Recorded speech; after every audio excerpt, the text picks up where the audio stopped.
Hello friends, welcome back to my channel Plant Pathology Pathshala. So, as you all know that we are discussing the unit number 6 Plant Virology as per the syllabus given by ASRB for NET, ARS, SMS or STO exam. So, we have already covered the nature, composition and architecture of plant virus as well as a full lecture on viral also we have already discussed. So in this slide in this video we will discuss about the properties of virus and the variability in viruses.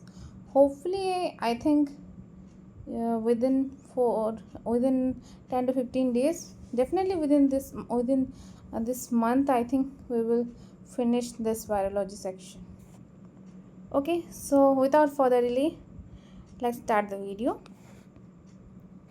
So the other previous slides we have already discussed general characteristic of virus, composition of virus, architecture of virus, then all about the viroids, the definition, then about structure, composition, architecture, localization, movement, transmission, classification. So everything about viroid we have already discussed.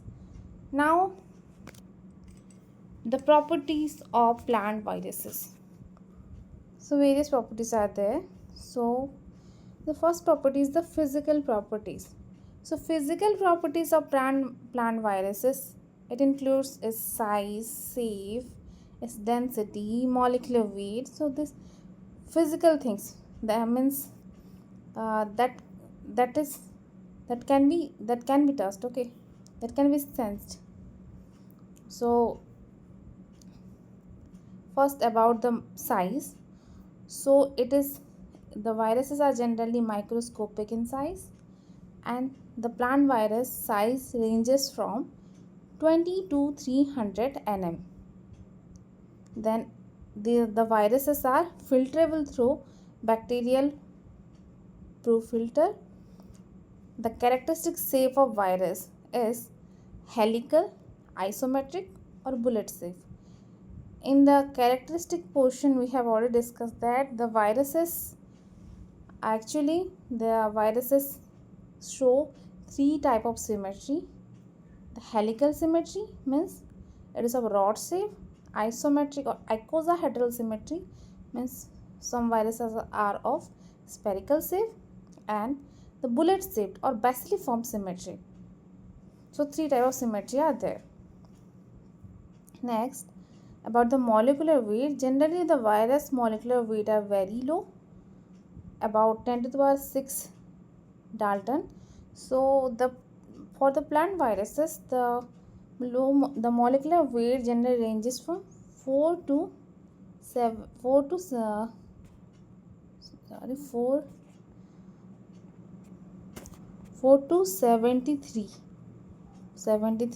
into 10 to the power 6 Dalton.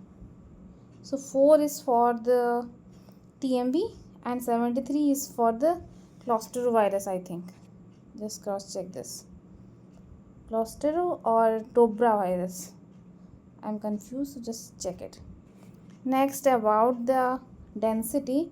So I have already discussed this thing that density of the plant viruses ranges from 1.3 to 1.5 gram per cc, whereas the sedimentation coefficient ranges from 10 to 1000 S. S means wet works unit. And for the CMB it is about 200 S. So these are the physical properties of the virus. Then the second property about the chemical properties means the chemical composition of the virus. We all know that virus is a nucleoprotein structure. It contains a nucleic acid plus protein coat. So the nucleic acid is the genome, that may be either DNA or RNA, but never both, either in single stranded form or double stranded form, and RNA shows polarity. Single stranded RNA shows polarity, either positive or negative. And about the protein, so the capsid protein are generally arranged, or it contains smaller subunits that are known as capsomeres. In addition to this means the nucleoprotein, some virus also contain lipid, and that is the envelope that is present around the capsid. So where it derived the lipid? It derived the lipid from the host membrane because it can't synthesize the lipid. Then in addition to this, some virus also contain metal ions like calcium and magnesium that provides structural stability to the virus structure. For example, this type of iron are found in southern bean mosaic virus. Apart from this, some polyamines are also present like in TYMV, turnip yellow mosaic virus. So this contains spermine, spermidine, polyamines are also there. So this is about the chemical composition of virus: nucleic acid, protein, lipid, then metal ions, polyamines. Okay. Next, about the biological properties of virus. Biological property means as a living organism how it behaves. So we all know that virus is non-living, but it behaves as living organism when it is associated with a living host. So it's a obligate intracellular parasite. It is acellular structure. No defined cell, means cell, it is not a cell, it's acellular. The ribosome and no ribosome, no metabolism is there. Then it is very highly host specific, and in certain cases it is also tissue specific, means in certain tissue only it will grow. Like some viruses only grow or replicate inside the phloem tissue only. So these are the exceptional cases. Next, how this living organism, as a living organism, how it multiplicate. So it multiplicate by replication, by synthesis and assembly. See, the fungi, bacteria, how it multiply? Bacteria multiply by binary fission. In fungi, the mitosis, meiosis, cell division processes are there. Means first doubling, then division. These things are there, but this does not happen in case of viruses. What to happen in virus? Virus first synthesize its component. Means it will synthesize the nucleic acid and the protein capsid.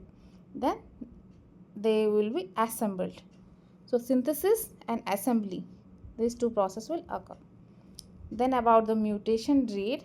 So virus show very high rate of mutation because a simple nucleic acid structure, so they are very prone to the mutation. That's why they are called as quasi-species, because under a species many strains of virus are there.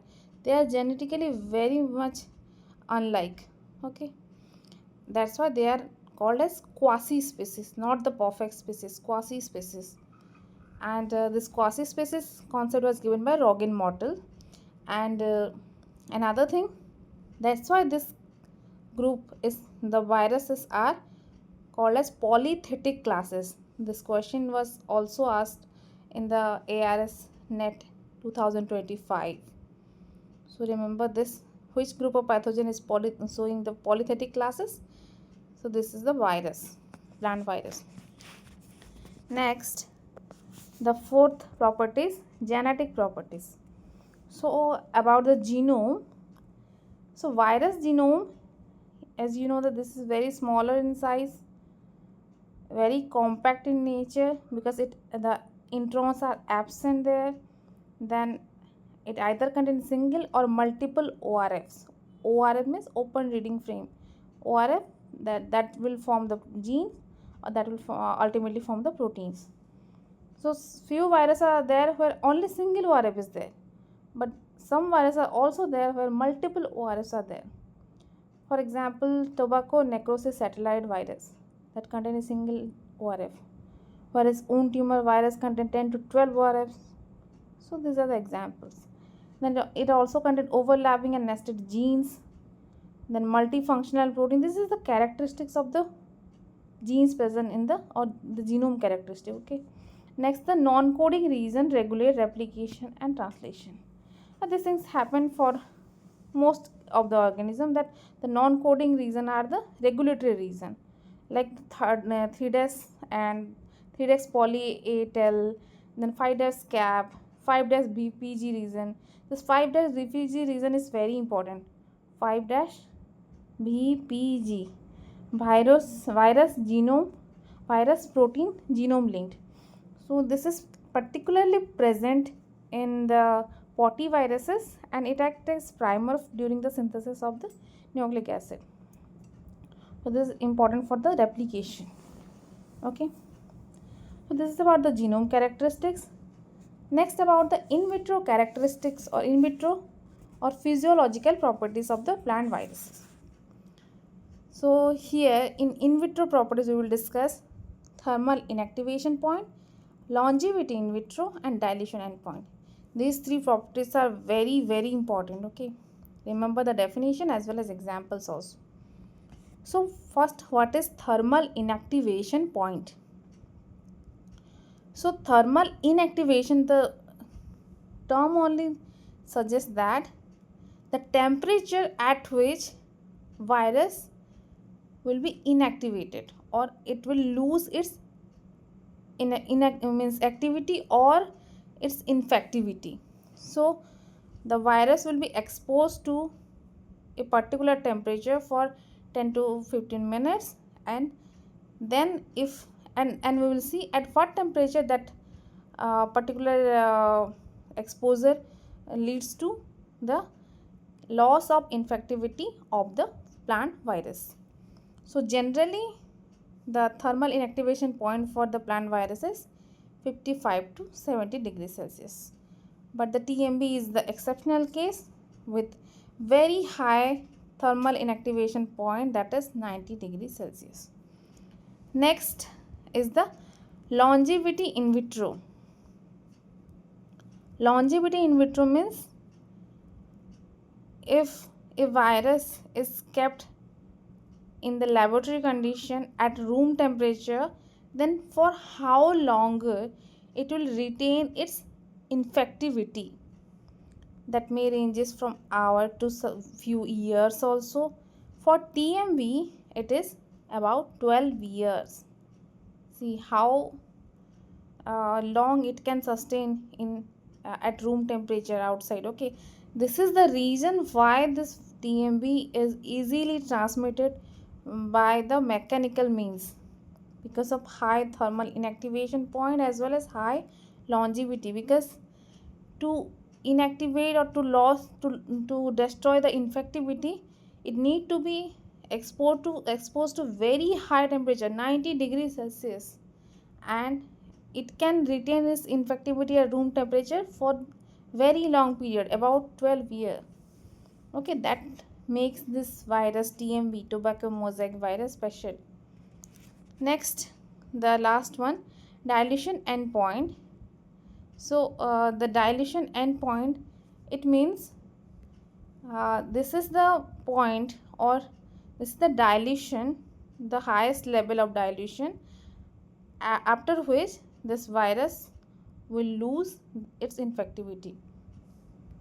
So for TMB, that will retain the infectivity up to 10 to the power minus 6 dilution. So this is about the properties of virus. Next, about the variability in viruses.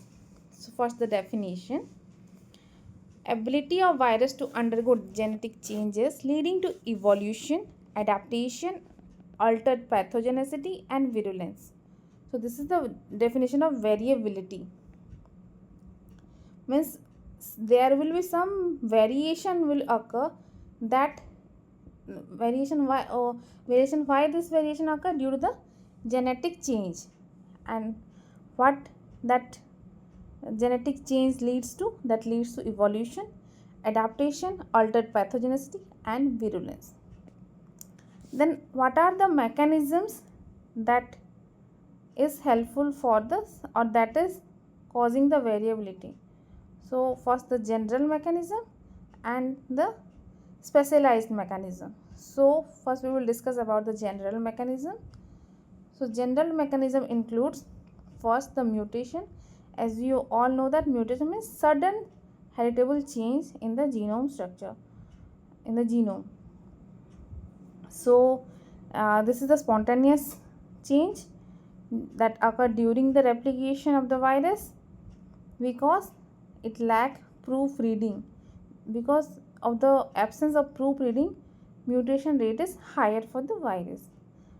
Especially it is higher for the RNA virus. Okay, very high, 10 to the power minus 4 to minus 6, but it is quite less for the DNA virus as compared to the RNA virus. And this mutation is the major source of variability. Then second point is recombination. Recombination is genetic exchange of genetic material between the viruses. How it occurs? During the mixed infection. Mixed infection means a plant will be when infected by more than one kind of virus. So during replication, this genetic exchange will be occurred. Next, third mechanism, general mechanism, is gene or genotype flow. So this is the movement of gene or genotype. Movement of genes means just gene will be exchanged either through recombination or something, and or genotype means total genotype will be shift from one place to another. So this also helps in the creation of variation. So here we have discussed three mechanisms: mutation, recombination, and gene and genotype flow. Next mechanism is genetic drift. So what is genetic drift? This is the random change in genotype frequency, not in the genotype or genome. This is the change in the genotype frequency. And frequency mainly matter for the viruses with smaller population, okay? Because a small change also can lead to creation of new strains due to stress imposition, okay? Next, the selection. So selection that favors the adapted mutants. So as you all know that survival of the fittest. The nature means in nature fittest only survive.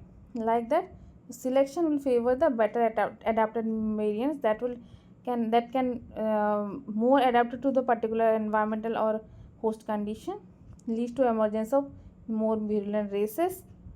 Okay, so these are the general mechanism. In generally these are happened. And outcome of variability, we have already discussed that this variability increase the adaptability. It helps to expand the host range. It helps in breaking the resistance and also helps in the emergence of new strain. Next, the specialized mechanism for virus variability creation is 5 specialized mechanisms are there for the viruses. See, the general mechanism is for all, means it is also occurring in case of fungi, bacteria also. If in the question it was asked that tell the general mechanism of variation in pathogen, you can mention all that 5 points. But these points are specialized for the plant viruses. That are segment reassortment, pseudo recombination, heterologous encapsulation, genotypic mixing, and phenotypic mixing. So the first is segment reassortment. Segment reassortment generally occur in the segmented or multipartite virus. So what is the multipartite virus? So some virus, what happened, the genome is segmented into multiple small size genomes, okay? So that segment will be encapsulated into separately it will encapsulate it, okay?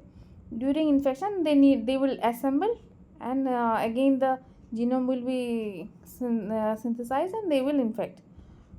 Actually this segmentation generally occur to resist the attack of nucleases or to make it more stable.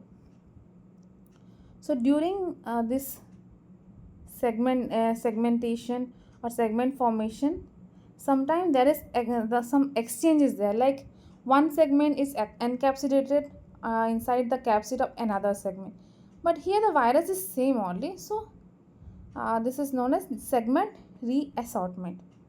Example, it is occur in bromosaic virus. Then pseudo recombination.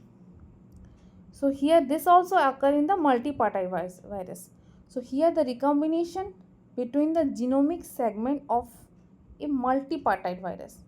Here the genome segment are exchanged in case of segment reassortment, but in case of pseudo recombination, the recombination phenomenon will occur between the segment of a same multipartite virus. So as the genome is same only, it is one only, so this is called as pseudo recombination.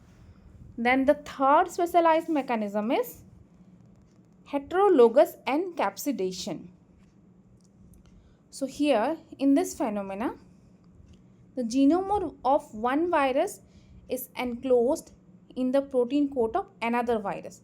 This is here, just for example, if a plant is infected by both TMV as well as CMV, means both the infection of tobacco mosaic virus and cucumber mosaic virus was there in a plant.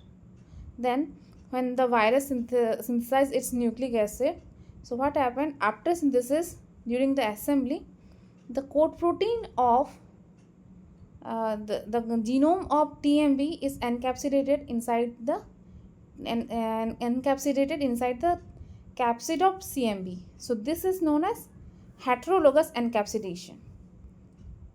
Okay, if this happened in case of multipartite virus, we will call that as segment reassortment. If they are different virus, then we will call it as heterologous encapsidation. Next, the fourth specialized mechanism, genotypic mixing. So this occur when multiple complete genome packed in one capsid.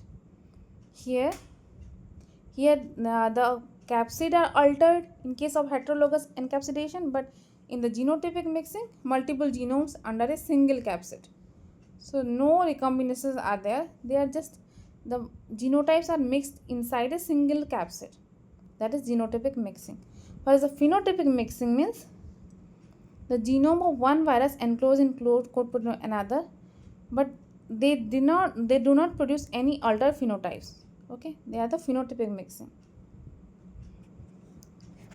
So this is about the specialized mechanisms for the plant virus variability creation. Okay, so total variability portion, variability in plant virus portion we have covered here, both the specialized as well as the general mechanisms.